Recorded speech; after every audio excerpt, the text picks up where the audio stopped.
गर्मी में 5 जुगाड़ू बहू का खाना, घर और रसोई। भयंकर गर्मी से बेहाल पांचों बहुएं कामों में जुटी थीं। झुमरी कुड़कुड़ाते हुए झाड़ू लगा रही थी। हे राम जी, सवेर के 5-6 बजे से ही पापड़ सुखाने लायक तगड़ा घाम निकल पड़ा है। थोड़ा सा भी ठंडक पनप नहीं रही मौसम में। ऊपर से जमीन भी चूल्हे के आंच की तरह लहक रही है, पैर रखते ही जल रहा है। सचमुच में इस गर्मी के मौसम ने तो कसम से चैन चुरा रखा है। कल तो गर्मी का तापमान 45 के पार था। पूरी रात मकान के अंदर इतना भभका मचा था कि सोना भी मुहाल था। चंपा, मैंने कब का चूल्हे से ये राख निकाल लिया। जल्दी से पानी चला कर ले आओ, चूल्हा लीप कर खाना पीना भी चढ़ाना है। जी ठानी जी, इतनी देर से मैं बर्मा चला रही हूँ, लेकिन एक बूंद भी पानी नहीं निकल रहा। लगता है गर्मी के मारे फिर से हैंडपंप सो गया है। चंपा भाभी, जितनी देर में आप इस सूखे हैंडपंप को चलाने में टाइम खराब कर रही हैं, इतने में जुगाड़ लगाकर चंपा कल चालू कर लिया होता। मैं पानी लेकर आती हूँ। इतना कहकर पांचवी बहू कविता आंगन में से मकान के भीतर जाकर गागर मटके बाल्टी सब में देखने लगती है। हे भगवान, मटका, बाल्टी, गैलन, गागर सब कुछ बिल्कुल खाली पड़ा है। चुल्लू भर भी पानी नहीं है। बिना पानी के तो हैंडपंप भी नहीं चलेगा, तो बगैर पानी के खाना पीना, नहाना धोना निपटाना बड़ा दूभर हो जाएगा। पानी के बगैर घरेलू काम निपटाने का सोचकर कविता परेशान हो रही थी। तभी उसे गैलन में बहुत थोड़ा पानी जमा दिखाई देता है, जिसके पैंदी बालू रेत मिट्टी बैठी हुई थी। लगता है इसी किन पानी से चांपा कल चालू करना पड़ेगा, और कोई चारा नहीं है। कविता उस बालू वाले पानी को हैंडपंप में डालकर शुरू करती है, जिससे हैंडपंप में से रेतीला पानी निकलते देखकर आशा बुदबुदा पड़ती है। कर दिया काम खराब कविता, ये खाक जुगाड़ लगाया है तुमने। रेत बालू वाले पानी से हैंडपंप शुरू कर लिया। देखना जरा, पानी से ज्यादा तो बालू बाहर निकल रहा है। इस पानी से अगर खाना बिठाएंगे तो खाना भी किन बनेगा। फिर माँ जी और हमारे पति लोग खाने में नखरे ही करेंगे। हद है कसम से आशा भाभी, भलाई का तो जमाना ही नहीं है। एक तो मैंने जुगाड़ लगाकर कैसे कैसे थोड़े थोड़े पानी से हैंडपंप शुरू किया ताकि खाना बनाने में लेट ना हो, और आप उल्टा मुझ पर ही दाना पानी लेकर चढ़ रही हैं। कविता आशा के बीच में बर्मे को लेकर बहसबाजी देखकर सुलेखा मसले को सुलझाती है। देवरानी जिठानी जी, इतना बात का खींचीतानी करने की क्या जरूरत है। मेरे पास एक जुगाड़ है जिससे पानी में से रेत बालू सब निकल जाएगा। सुलेखा अपना जुगाड़पन दिखाते हुए चावल के भगोने के मुंह पर सूती कपड़ा बांधकर पानी डालती है, जिससे साफ पानी छनकर अंदर चला जाता है और रेत कपड़े की सतह पर जम जाती है। लीजिए, अब लग रहा है ना पानी बिल्कुल साफ स्वच्छ, जैसे आरओ से प्यूरिफायर किया हो। गजब मंजली जेठानी जी, बिल्कुल फुल टू फैंटास्टिक जुगाड़ लगाया है। चलिए आप चूल्हे पर चावल चढ़ा दीजिए, तब तक हम तरकारी बनाने का जुगाड़ लगाते हैं। देखते हैं मचान पर काछू उगा है क्या। ऐसा कहते हुए झुमरी लकड़ी का जीना लगाकर मकान के छप्पर पर चढ़ जाती है, जिस पर उसने जुगाड़ू तरह से कुछ कुछ सब्जियां, सेम, फली, लौकी, तोरई जैसी जुगाड़ू बेल वाली खेती उपजा रखी थी। तभी बेल में से उसे ताजी ताजी लौकी लटकी दिखाई देती है। हाय दैया, हमारे मकान पर क्या ढेर सारी कच्ची कच्ची ताजी ताजी लौकी उगी हुई है। 2-4 टाइम की सब्जी का जुगाड़ तो निकल जाएगा। तब झुमरी सतर्कता से मकान के छप्पर पर चढ़कर लौकी तोड़ने लगती है। वहीं कविता हाथ में टोकरी लेकर आंगन में खड़ी होती है। झुमरी, थोड़ा संभल कर, तुम्हें पता है ना हमारे मकान की छत कितनी कमजोर है। अरे देवरानी जी, तुम टेंशन नहीं हो रही। गांव में हम मचान पर बहुत बार चढ़कर सब्जी तोड़े हैं। तभी मकान के कच्चे छप्पर पर जोर पड़ने के चलते अंदर मिट्टी झड़ने लगती है, जिससे पांचों के पति पिनपिना कर उठ जाते हैं। ये भगवान, इन लुगाइयों के राज में हमारा सोना भी दुश्वार कर रखा है। दिन चढ़ते खटपट चालू हो जाती है। अरे छत पर क्या चार डालने चढ़ी हो, घर में कितनी मिट्टी गिर रही है। प्रभात को गुस्से में भड़कते देखकर झुमरी नीचे उतर आती है, जहां गर्मी से पसीने पसीने होकर पांचों भाई मकान में से बाहर आते हैं। गाय भैंसियां पानी में, आज तो पक्का सुनने वाली है झुमरी। अरे आप लोगों की अकल क्या घास चरने चली गई है। जब पता है मकान की छत इतनी कमजोर कच्ची हो गई है तो उस पर चढ़ने की क्या जरूरत है। अभी हमारे हाथ में पैसा कौड़ी भी नहीं। अगर छत गलती से धंस जाती तो कहां से मरम्मत करवाते। अब बस भी कीजिए प्रभात देवा जी, क्यों सुबह सुबह राय का पहाड़ बना रहे हैं। छप्पर पर लौकी उगी थी, वही तोड़ रहे थे, वरना लगे लगे पक जाती। अरे प्रभात, अब चुप हो जा। सुलेखा, जल्दी से खाना बना दो ताकि हम पांचों खाकर खेत जल्दी से चले जाएं। जंगल में 2-4 नीलगाय पता नहीं कहां से घुस आई हैं। अगर खेत में पड़ गई तो सारी धान की फसल चढ़ जाएंगी, बड़ा नुकसान हो जाएगा। थोड़ी दिन में फसल की कटाई भी करनी है। जी, आप पांचों जितने नहाएंगे धोएंगे खाना बन जाएगा। तब पांचों भाई नहाते धोते हैं। वहीं बेचारी पांचों लू भरी हवा में आंगन में चूल्हा डालकर खाना बनाती है। ये लौकी पूरी तरह कच्ची है, एक भी बीज नहीं निकले। ऐसी लौकी के कोफ्ते बड़े स्वाद बनते हैं। यही तो फर्क है रेहड़ी वालों से बासा सब्जी खरीदकर बनाने में और तोड़कर ताज़ी सब्जी बनाने में। अगर इतनी धूप में खुली रसोई में बैठकर खाना पीना बनाने में शरीर भुट्टो के जैसे भुन जाता है। काश हमारे पास भी छोटी मोटी रसोई होती तो मसाले बर्तन सब कुछ अच्छे से सेट करके सुविधा से खाना बनाते। रसोई और मकान बना तो इस साल की फसल पर निर्भर करता है। बस भगवान करे इस साल फसल खराब ना हो, वरना हमारे पतियों ने जो कर्ज काट कर खेती करी है वो लालची मक्खी राम हमारे मकान को भी हथिया लेगा। कुछ देर में खाना बनाकर पांचों बहुएं परोस कर खिलाती हैं। क्या बात है, लौकी के कोफ्ते में से तो बड़ी मस्त चिकन मटन जैसी खुशबू आ रही है। आज तो पेट भर के खाना खाऊंगा। सच में भाभी, खाने तो बहुत ही अच्छा बना है, लेकिन घमासान गर्मी का हाल देखकर तो खाने का मन भी नहीं करता। चंदन जी आप लीजिए, मैं पंखा कर देती हूँ। तब पांचों अपने अपने पतियों को पंखा करके खाना खिलाती हैं, जिसके बाद पांचों भाई कड़ी गर्मी में अपने जंगल वाले खेत पर आ जाते हैं, जो कि नदी किनारे पड़ती थी, जिसमें उन्होंने धान की खेती लगा रखी थी। चंपा अपनी सास शोभा से खाने के लिए पूछती है। माँ जी आपका भी खाना निकाल दो, लौकी का कोफ्ता चावल बनाया है। बहू गर्मी इतनी पड़ रही है कि मसाले वाला खाना देखकर मन भर जा रहा है। मुझे एक गिलास ठंडे पानी में चने का सत्तू घोल कर दे दे। जी माँ जी अभी बनाती हूँ। चंपा जैसे ही सत्तू बनाने चलती है तभी शिबू भी सत्तू पीने की फरमाइश करता है। मैं भी सत्तू पीऊंगा, मेरे लिए भी ठंडा ठंडा सत्तू बना देना।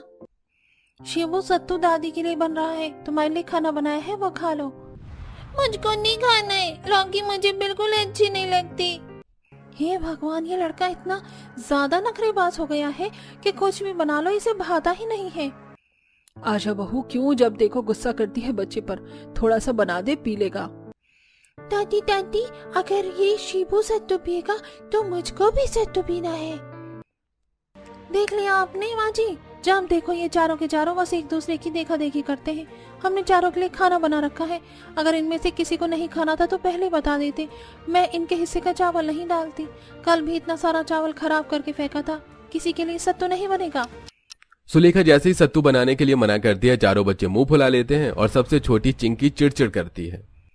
ठीक है, अगर सत्तू नहीं बनाओगे तो हम खाना नहीं खाएंगे। बाप रे, सबसे ज्यादा तो इस मैंगो की टिंकू का गुस्सा देखो, बम की तरह फटने को तैयार हो रही है। तब सुलेखा शोभा के साथ साथ बाकी चारों बच्चों को भी सत्तू बनाकर पिलाती है और पांचों टोकरी लेकर जंगल जाने लगती हैं। माँ जी हम पांचों जंगल जा रही हैं गोबर लेने, चूल्हा जलाने के लिए उपले खत्म हो गए हैं। बहू आते टाइम जंगल से मेरे लिए बबूल का दातून भी लेते आना, दांत दर्द से बहुत ज्यादा बथ रहा है। माँ जी मिलेगा तो हम ले आएंगे। और माँ हमारे लिए जंगल से कच्ची कच्ची कैरी लेके आना। हाँ ठीक है, ले आएंगे। तब पांचों जुगाड़ू बहू धधकती धूप गर्मी में जंगल चल देती हैं, जहां दोपहर के टाइम गरम गरम लू उड़ रही थी। इसकी अम्मा की भैंसिया, ये गरम गरम लू तो चेहरे पर गाल पर थपेड़े की जैसा लग रहा है। जंगल पहुंचते पहुंचते इस कड़ी धूप से कचुम्बर निकलना तो निश्चित है। झुमरी, अब गर्मी के मौसम में तो लोही खानी पड़ेगी, सर्दी का मौसम थोड़ी है जो बर्फ जमी मिलेगी। कुछ ही देर में पांचों घने जंगल में पहुंच जाती हैं, जहां मोटे मोटे तने, शाख, टहनियां वाले पेड़ झमाझम झूम रहे थे। जंगल का वातावरण काफी ठंडक भरा था। जंगल की मिट्टी बर्फ जितनी ठंडी थी। पक्षी डाली पर बसेरा डालकर बसे हुए थे। वहीं कहीं कुछ घुमक्कड़ गाय बछिया के साथ छायादार पेड़ के नीचे बैठी हुई थी। इतनी दोपहर में भी जंगल के अंदर कितनी ठंडक पनप रही है। सच में इतनी गर्मी में हमारे मकान से अच्छा तो इसी जंगल में बसावट कर ली तो गर्मी का मौसम अच्छा खासा कट जाएगा। वो देखो, उस गाय ने बछिया भी दे दी। बछिया देखने में कितनी प्यारी है, और देखो उन्होंने कितना सारा गोबर भी दे रखा है, उपले बनाने के काम आएगा। सुलेखा फटाफट टोकरी ले जाकर सारा गोबर बटोर लेती है। तभी पेड़ के ऊपर से एक टपकता है। अरे देखो, इस आम के गाछ पर लगे मोजर में से आम आने लगते हैं। इस नीचे वाली डाली पर गुच्छों में आम के लगे हुए हैं। इसी पर से आम झाड़ लेते हैं, अचार डालने के काम आएगा। गर्मी में रोटी चावल से खाने का जुगाड़ हो जाएगा। चंपा, तुम डाल पर चढ़ जाओ। ना बाबा ना, मैं नहीं चढ़ रही। अगर आम की डाली कच्ची हुई तो सीधा नीचे धड़ाम। क्या जुगाड़ू बहू बनोगे जेठानी जी, हम चढ़ते हैं। झुमरी डाली पर चढ़कर उसे हिलाने लगती है, जिससे बहुत सारे कच्चे पक्के आम नीचे टूटकर गिरने लगते हैं। चारों जुगाड़ू बहू उन आमों को चुन लेती हैं और झड़कर नीचे गिरे सूखे पत्तों को भी खाना बनाने के लिए इकट्ठा कर लेती हैं। तभी कुछ दूरी पर कविता को बबूल की झड़ी दिखाई देती है। देखो, इस बाबुल की झाड़ी में कितने पतले पतले तने निकले हैं। इसमें तो काफी सारे दातून बन जाएंगे। पता है, बाबुल का दातून करने से बहुत लाभ होता है। इससे दांत मजबूत रहते हैं और कीटाणु नहीं लगते। जब फ्री में इतना फायदेमंद दातून मिल रहा है तो क्यों ना इसका इस्तेमाल करें। इससे मंजन और ब्रश खरीदने का खर्चा भी बचेगा। क्या बात है जब्बा, ये तुमने बड़ा ही धांसू जुगाड़ लगाया। अगर खर्चों में से थोड़ा बहुत पैसा हम जोड़ पाएंगे तो हमारे ही काम आएगा। तब चंपा दातुन बनने लायक काफी सारी बबूल की टहनी तोड़ लेती है। अब तो सब चीज का जुगाड़ हो गया ना, चलिए घर चलते हैं। मगर अभी तो मिर्ची जितनी तगड़ी धूप हो रखी है। थोड़ी धूप कम हो जाए तो 2-3 बजे से घर चल पड़ेंगे। चलकर पहले ऊपरी लगा लेंगे, उसके बाद खाने पीने की तैयारी में जुटेंगे। वैसे भी खुले आंगन में रसोई करनी है। पांचों थककर जंगल में अपनी जुगाड़ू तरह से बने फूस के झोपड़ी में आकर आराम करती हैं, क्योंकि पांचों को रोजाना की दिनचर्या में जंगल आना जाना पड़ता था। इसलिए उन्होंने एक जुगाड़ू झोपड़ी जंगल के बीच में खड़ी कर रखी थी, ताकि वो थोड़ी देर ठहर कर आराम कर पाए।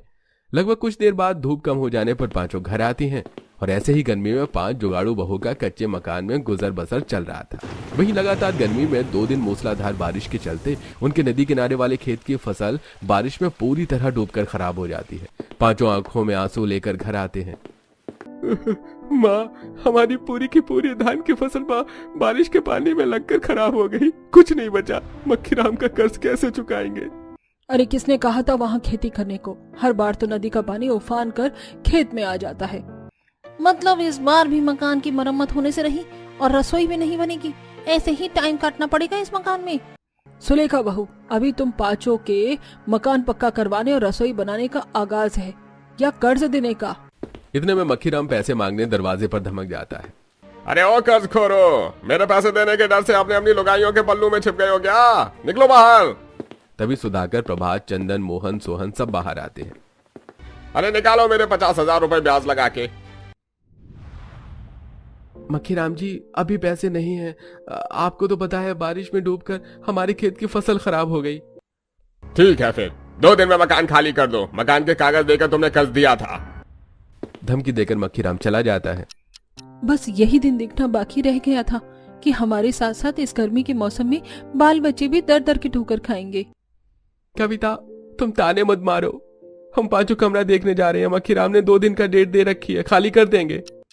पांचों भाई जहां कहीं कमरा देखने जाते हैं, हर जगह छोटे कमरे का भी 8-10 हजार किराया सुनकर दुखी होकर वापस आ जाते हैं। ऐसे ही 2 दिन खत्म हो जाते हैं और पूरा परिवार भयंकर गर्मी में बेघर सड़क पर भटकने लगता है।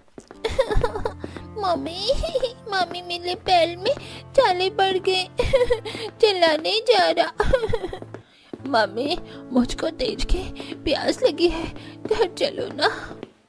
बस बेटा, थोड़ी देर और जंगल पहुंचने वाले ही है। भयंकर गर्मी में जल्दी सड़क पर चलते हुए सबके पैर में छाले आ जाते हैं और थोड़ी देर में वो घने जंगल वाले झोपड़ी के बसावट में आ जाते हैं, जहां नदी में ठंडा ठंडा पानी हीरे की तरह चमचमा रहा था। सब हाथ मुंह धोकर पानी पीते हैं। इस जंगल का पानी एकदम अमृत जितना मीठा है और ठंडा भी। हमारे मकान का पानी कितना खारा था। इस पेड़ के नीचे अच्छी हवा चल रही है। आप सब लोग यहाँ बैठिए, तब तक हम झोपड़ी को साफ सुथरा कर लेते हैं। मगर झोपड़ी के चारों तरफ तो कितनी ज्यादा गंदगी है, झाड़ू के बिना कैसे साफ होगा? तभी झुमरी थोड़ी दूरी पर खजूर के डाल में से फल और पत्ते तोड़ कर लाती है। ये देखिए, हम सबके लिए मीठे मीठे खजूर तोड़ कर लाए हैं, खा लीजिए। तब तक हम जुगाड़ू झाड़ू बना देते हैं। तब झुमरी उन खजूर के पत्तों से 2 मोटे मोटे झाड़ू बनाती है और झुमरी कविता पूरे झोपड़ी को साफ करती है।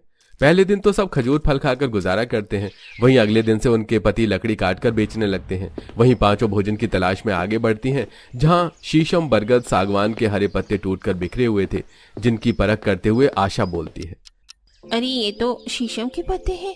वैसे हमारी बसावट के पत्ते बहुत सूख गए हैं, इसलिए ठंडक पनप नहीं रही थी। क्यों ना हम हरे पत्तों से घर बना लें। आशा का जुगाड़ू विचार पांचों को काफी पसंद आता है और अब वो सारे पत्ते और कुछ ठोस लकड़ियों को भी काट कर लाते हैं और 3 बहू घर बनाती हैं और 2 बहू रसोई बनाने में लगती हैं। देख लेना जिठानी जी, घर से सुंदर तो मेरी और कविता की जुगाड़ू रसोई बनेगी, ताकि फिर हम बढ़िया से अपनी रसोई में बैठकर खाना पीना बनाएंगे। और हमारा जुगाड़ू घर भी एकदम मजबूत और टिकाऊ बनेगा, ताकि सब आराम से रहें। जहां एक तरफ आशा सुलेखा चंपा घास फूस पत्तों और लकड़ियों की सहायता से जुगाड़ू घर बनाती है और उस पर बड़े बड़े आकार के पत्तों से मजबूत छावनी भी बनाती है, तो वहीं कविता और झुमरी रसोई को ठंडा रखने के लिए उसकी लकड़ी की दीवारों पर नदी किनारे से मिट्टी लाकर ठंडा रखने के लिए गाढ़ा लिपाई करती है। आखिरकार हम पांचों बहू ने अपनी जुगाड़ बसावट से रसोई बना ली है, लेकिन इसमें दरवाजा भी लगाना पड़ेगा क्योंकि हम खुले जंगल में रहते हैं, तो कभी भी जंगली जीव जंतु हमारी रसोई और घर में आकर नुकसान न पहुंचा दे। तभी पांचों जुगाड़ू बहू घर और रसोई का दरवाजा बनाने के लिए जंगल में दोबारा से जाते हैं और कविता की नजर बांस के पेड़ पर जाती है। मुझे जुगाड़ मिल गया, देखो दरवाजा बनाने के लिए। ये बांस का पेड़ सबसे उपयुक्त अच्छे किस्म की है क्योंकि इसकी लकड़ी एकदम लचीली होती है और हम जिस ढांचे में इसको बनाना चाहें वैसे ही कर सकते हैं। तब पांचों काफी सारे बांस के डंडों को काट कर लेकर आते हैं और अब उसे दरवाजा वगैरह बनाते हैं। वहीं उनकी सास शोभा मिट्टी से जुगाड़ू 2 मुंह वाला चूल्हा डालती है। तब पांचों मिट्टी से खाना बनाने के लिए बर्तन भगोना कढ़ाई और मसाले रखने के लिए मिट्टी से ही बहुत अच्छे नक्काशी वाले मसालेदानी भी बनाती हैं और अपनी जुगाड़ू रसोई में हर चीज की अच्छे से सजावट करती हैं। कसम, हमारी जुगाड़ू रसोई तो देखने में एकदम फिल्म की जैसी फर्स्ट क्लास लग रही है। अब खाना बनाने में मन लगेगा। कुछ ही देर में अब वो मिट्टी के बर्तन सुखाकर अपनी ठंडक भरी जुगाड़ू रसोई के अंदर खाना बनाती हैं और 2 बहू जंगल से काफी सारे पत्ते इकट्ठे करके लाती हैं और उनसे खाना परोसने के लिए प्लेट्स थाली बनाकर लाती हैं। वहीं पेड़ पौधे की खुली हवा उनकी जुगाड़ू घर की खिड़कियों से अंदर आ रही थी। आहा, इस पत्ते के घर में कितना ठंडकपन है, बिल्कुल भी महसूस नहीं हो रहा कि गर्मी का मौसम चल रहा है। ये सब हमारे जुगाड़ू पत्नियों का नतीजा है जो ऐसे जंगल में भी उन्होंने घर रसोई की बसावट कर ली। वैसे हमारी पत्नियों की जुगाड़पन का सच में जवाब नहीं, हर परेशानी का जोड़ का तोड़ निकाल ही लेती हैं। 5 बहू के जुगाड़पन के लिए उनके पति खूब प्रशंसा करते हैं। वहीं जंगल में रहते हुए धीरे धीरे बहुओं में काफी सारी चीजें मिलती हैं, जैसे नदी किनारे आप रूपी हरे हरे साग, मिट्टी के अंदर उगी जीवी कद सब्जी, जिसे वो अपने खाने पीने के लिए इस्तेमाल करते हैं। और वहीं अब वो जंगल के थोड़े भाग को साफ करके गर्मी के मौसम को देखते हुए मौसमी ठंडी ठंडी सब्जियां उगाते हैं, जिसे वो अपनी रसोई में इस्तेमाल भी करते हैं और बाकी सब्जियों को बाजार में बेचकर कमाते भी हैं।